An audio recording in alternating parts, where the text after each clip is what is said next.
Hey guys, it's Peter, and welcome to my channel, Peterisms, where I tell stories of my life and just little things that I have learned as I have grown into the person that I am today. And I brought both of the meditation books with me today to check them out and see what they have to say to us. So let's get into them and look at the last couple of days of meditations and see what they say. Today is the 5th of December. Happy 5th of December. All right, let's look at the language of letting go, first of all, and see what today's meditation says. And yesterday's meditation as well. Okay, today, December 5th, is difficult people. That might be a really good one, especially around the holidays. And December 4th was letting go. You know what? Let's read difficult people, and then if it hasn't gone too long, let's go back to letting go, because I think both of those are fantastic meditations and things to talk about, especially during the holidays. So let's get into December 5th. December 5th. Difficult people. Few things can make us feel crazier than expecting something from someone who has nothing to give. Few things can frustrate us more than trying to make a person someone he or she isn't. We feel crazy when we try to pretend that person is someone he or she is not. We may have spent years negotiating with reality concerning particular people from our past and our present. We may have spent years trying to get someone to love us in a certain way when that person cannot or will not. It is time to let it go. Oh wow, that's interesting since that's the one from the day before. It is time to let him or her go. That doesn't mean we can't love that person anymore. It means that we will feel the immense relief that comes when we stop denying reality and begin accepting. We release that person to be who he or she actually is. We stop trying to make that person be someone he or she is not. We deal with our feelings and walk away from the destructive system. We learn to love and care differently in a way that takes reality into account. We enter into a relationship with that person on new terms, taking ourselves and our needs into account. If a person is addicted to alcohol, other drugs, misery, or other people, we let go of his or her addiction. We take our hands off of it. We give his or her life back, and we, in the process, are given our life and freedom in return. We stop letting what we are not getting from that person control us. We take responsibility for our life. We go ahead with the process of loving and taking care of ourselves. We decide how we want to interact with that person, taking reality and our own best interests into account. We get angry, we feel hurt, but we land in a place of forgiveness. We set him or her free, and we become set free from bondage. This is the heart of detaching in love. Today I will work at detaching in love from troublesome people in my life. I will strive to accept reality in my relationships. I will give myself permission to take care of myself in my relationships with emotional, physical, mental, and spiritual freedom for both people as my goal. I think this is such a fantastic meditation. And, you know, my life is very small these days. I don't have tons of people in my life. I have my husband, I have my best friend, I have a few other friends, I have my sponsor, I have my therapist, and I have my family, and that's about it. My life is pretty small. And I would say that in those people that I listed, I don't really have difficult people. It doesn't mean that we don't go through difficult times, but I don't really have people that are difficult in my life today. But in my past, I've had many people in my life that have been pretty difficult. And I'm not going to say that in my daily life I don't come across people that are difficult. I think today I have learned that people that you feel like, you know, you just feel like that rift with, it's like they are typically people that your belief systems don't align with, or you want something for them that they can't want for themselves. They're usually pretty miserable people. And what I realized over time is that, much like the saying in recovery that I can't get somebody sober and I can't get them drunk, I don't have that kind of power or control over somebody. I also do not have the control or power over somebody being happy or miserable. And I feel like I don't have a lot of people in my personal life like this, but I do come in contact a lot with a lot of miserable people. And it makes me sad for them. And I think sometimes I almost want more for people. Because if you say to somebody, well, like, I feel really bad for you because you're kind of a miserable person. No, I'm not. I'm not a miserable person. Oh, God, you think I'm a miserable person? That's always it, right? Instead of, like, taking a look at yourself or ourself. I think that's probably been one of the greatest gifts I've been given by being, you know, in sobriety, is the purpose of turning the mirror on ourselves and taking a look at ourselves, right? And so what I realized is that I have to change my expectations for people. And this is kind of just where my gut is going with this meditation, that I have to change my expectations for people. You know, I also have to realize that I am somebody that I give people lots of chances. I've said it for years in videos, and even before that, you know, I give people 9th, 10th, and 12th chances because I want people to change and grow. I want to change and grow. I want you to change and grow. And if I believe that people out there are not capable of changing, growing, and being kinder, gentler versions for themselves, then that can't happen to me either. I have to want for other people what I want for myself. And so I sometimes want so badly for other people. I think this goes for sobriety too. There's been people in sobriety that I think I've wanted them to stay sober even more than they've wanted themselves to stay sober. And if you have an addict or an alcoholic in your life, I'm sure that's something that you relate to, where you almost want it more than they want it for themselves, right? And you're almost working more than they are working for it. And I think that that goes towards misery, unhappiness, and things like that. You can't, there's nothing you can say that you can change a miserable person, an unhappy person, an obsessed person. I mean, you just can't. You've ever had the friend that breaks up with somebody or they get broken up with or whatever way, but they go through a breakup, right? And it's like 5 years, they're still bringing up the same 5 things. And it's like, and I'm not saying that those things aren't granted, that they don't have, you know, points to them, but it's like, it's been 5 years, okay? And that person has moved on, and they aren't even aware of you anymore. It's like the saying that drinking poison hoping the other person dies. It's like that person has gone on with their life, okay? And you are still obsessively looking at every little thing they do, and did you see this? And they post this picture of them and their girlfriend. Oh, they think they're so happy. They probably are happy. They have moved on with their life. And I'm sorry that they left you in this position that they said that they didn't want to be with you anymore, or you said you didn't want to be with them. But the reality is that life goes on. We all deserve happiness. Have you ever had that friend? I've had that friend before that's like so like obsessively like this and that and this and that and this and that. And then it's like you just kind of sit there and you're like, I don't even really know what to say because you can't convince them otherwise, you know? If you say things to them like, I'm like really worried about you. Worried about me? Why? Like, what do you mean you're worried about me? Well, you seem kind of miserable. I'm not miserable. They're miserable. I can tell that they're miserable. I'm not miserable. They're miserable. And you're like, okay, I'm done trying here. I'm done trying here, right? And so that's one of the lessons that I had to learn is that I'm done trying to convince crazy people that they can get help and that they're safe. I'm not talking about like mental health issues. I'm talking about that. I can't, you know, I can't want something more for somebody than they want it themselves, right? And I think people have to realize things on their own. I had to realize things on my own in my life. I had to figure a lot of things out. People could say it to me. And sometimes, and isn't this the truth, that sometimes like the closest people in my life that would say things to me, the people that cared the most about me, were sometimes the last people that I would hear it from. Sometimes it was a stranger on the street that would say something. I'd be like, damn, they're right. That clicked. Or a TV show that I would watch. And I'd be like, oh my God, like that so clicked for me, right? Even though, you know, like Tanya or Alex or somebody had been saying it to me for years, you know? But sometimes you need to hear it from another, you know, another voice. That's the one thing, is that I had to, you know, stop trying to convince people. It's, you know, I have to work on myself. I'm responsible for myself.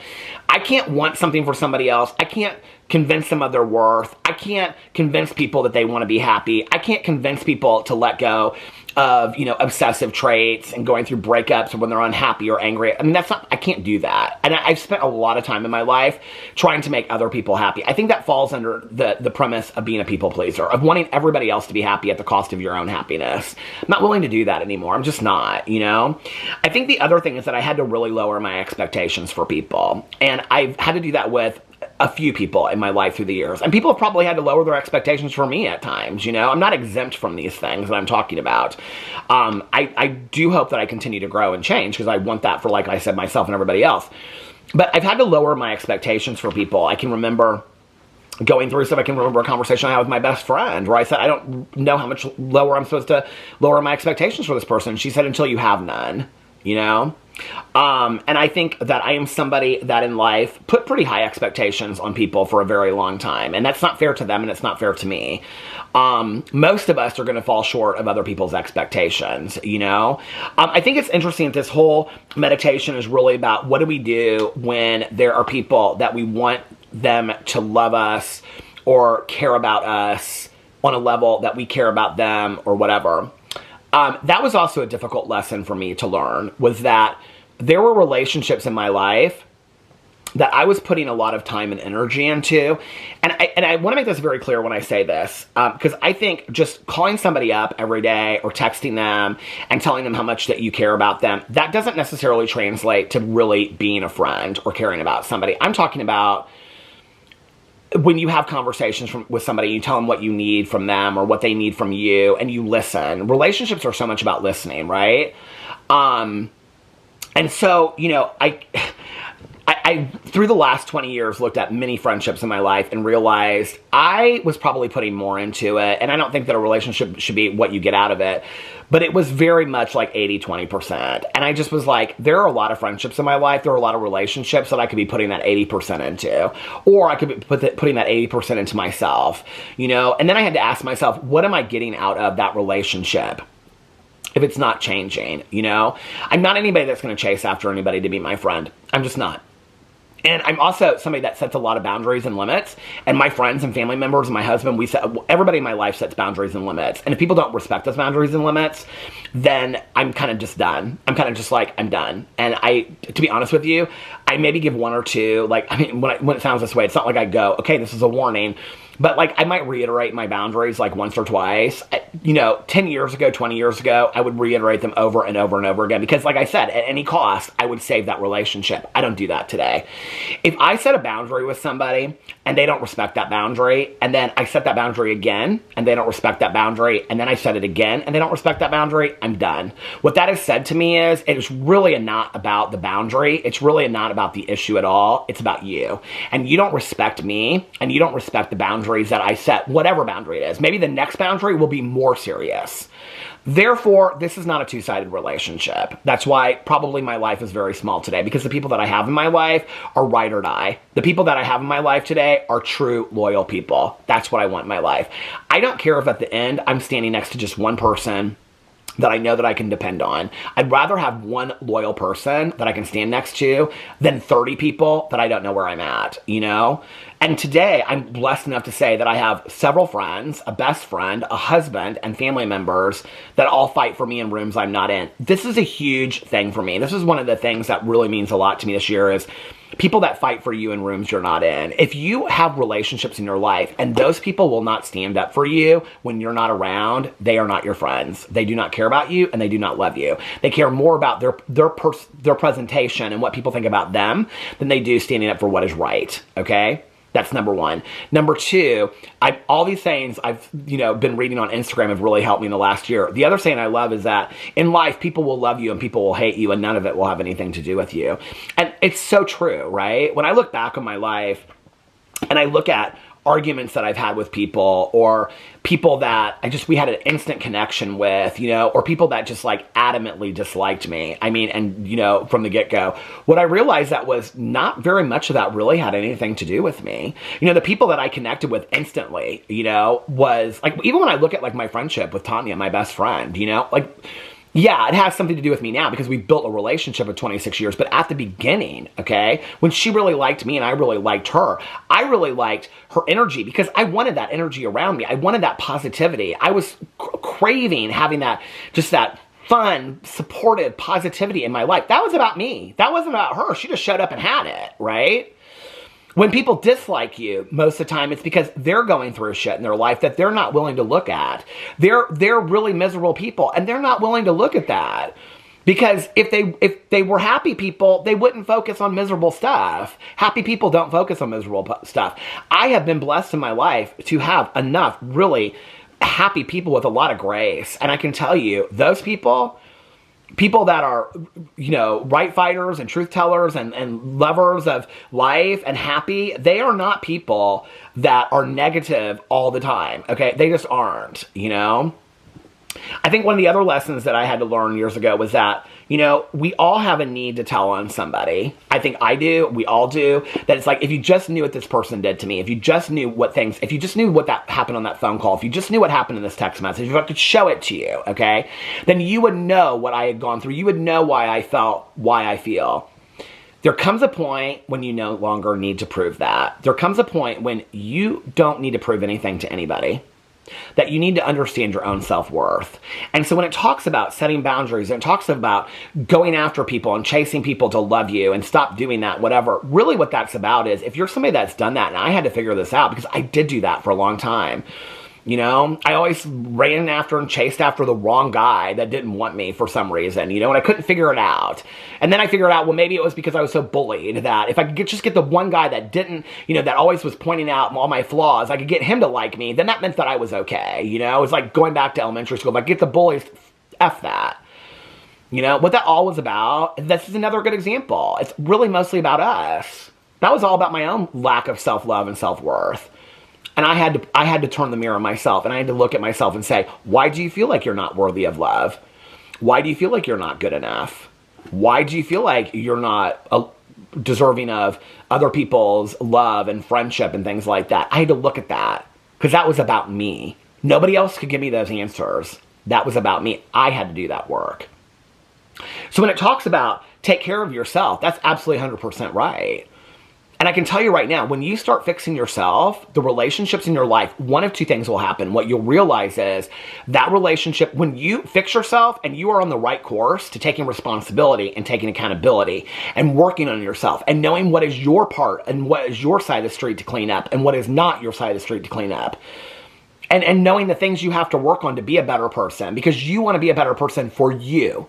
So that you can enjoy life the most. What you'll realize about the majority of your relationships in your life is that they have either run their course and you haven't gotten done with that relationship a long time ago, and probably both people know that in that relationship, whether it be a romantic relationship, a friendship relationship, a family relationship, whatever, it's probably run its course, and neither person is willing to admit that. And maybe you've worked on it for years and years and years, you know? There's no point to continue to beat a dead horse. Maybe this is just not a person you want to spend any more time with. Or what you'll realize is, you'll either realize that some relationships are on their course or other relationships are absolutely 100% worth saving. And you know that innately in your core. You know that. I know that. I knew that 20 years ago with my friendships. I knew which ones were valuable and which ones weren't. I could tell you in 5 minutes of a phone call. And I think we all know that. I think we all have had at times those relationships with people that were like, why do I continue this? Especially if you say to that person, like, I am not happy in this relationship. Like, I'm not talking about romantic relationships necessarily. That's a whole other thing. I'm talking about friendships, acquaintances, work relationships, family relationships, where you say, like, I'm unhappy. Like, I want us to have a better relationship. I don't want us to talk. And that person always makes excuses. And they make excuses, and they make excuses, or they make promises, and they don't follow through. It's ran its course. It's ran its course. It's almost a new year. If I were going to give any advice to anybody, what I would say is, tighten in your circle. You know, I say this to a lot of people because it was something that I had to learn the hard way. You will be surprised who shows up. I thought for years I knew who would show up for me when I needed them because I had shown up for so many people, you know? And when the rubber met the road, there were a lot of people that did not show up. And I kind of was surprised. And I even made excuses for them, even though it was so painful inside and it hurt, you know? And then I was like, you know what? I'm not doing this anymore. I'm not making excuses for other people. That's not my place. They can make excuses for themselves. They can do the work. I've had to do the work on myself. And then what I did was I tightened my circle, which is why today I have a very small circle, but I'm very proud of the circle of people that I have around me. And I know that they fight for me in rooms I'm not in. And I know that they're loyal. And I know that they'll show up for me because I do the same for them. Anyway, let me know what you think in the comment section below. I love you guys, and I will see you tomorrow. Bye.